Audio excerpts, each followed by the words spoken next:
S P ಅವರು ಹೇಳಿ. ಕೋಲಾರ ಜಿಲ್ಲೆಯಲ್ಲಿ ಮಳೆ ಇಲ್ಲ, ಟೋಟಲ್ ಎಲ್ಲ ರಾಗಿ ಬೆಳೆಲ್ಲ ಒಣಗ್ತಾ ಇದೆ.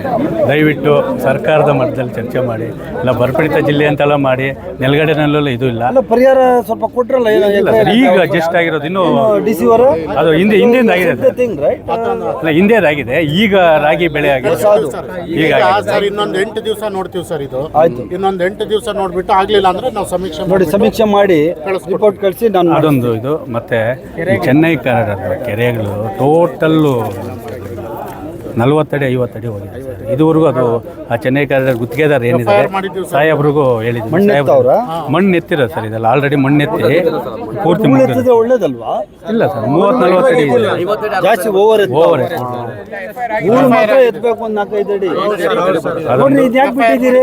ಹಾಕಿ ಒಳಗಡೆ ಹಾಕಿ ಅವ್ನಿಗೆ. ಆಮೇಲೆ ಇನ್ನೊಂದು ಒಳಗಡೆ ಕೋಲಾರ ಜಿಲ್ಲೆಯಲ್ಲಿ ಈ ಅಧಿಕಾರಿಗಳ ಸಿಬ್ಬಂದಿ ಸಂಪೂರ್ಣವಾಗಿ 60% ಕಮ್ಮಿ ಇದ್ದಾರೆ ಎಲ್ಲ ಇಲಾಖೆಗಳನ್ನು. ಸ್ಟೇಟಲ್ಲಿ ಐತೆ. ನಾನು ಮಾತಾಡ್ತೀನಿ. Okay sir.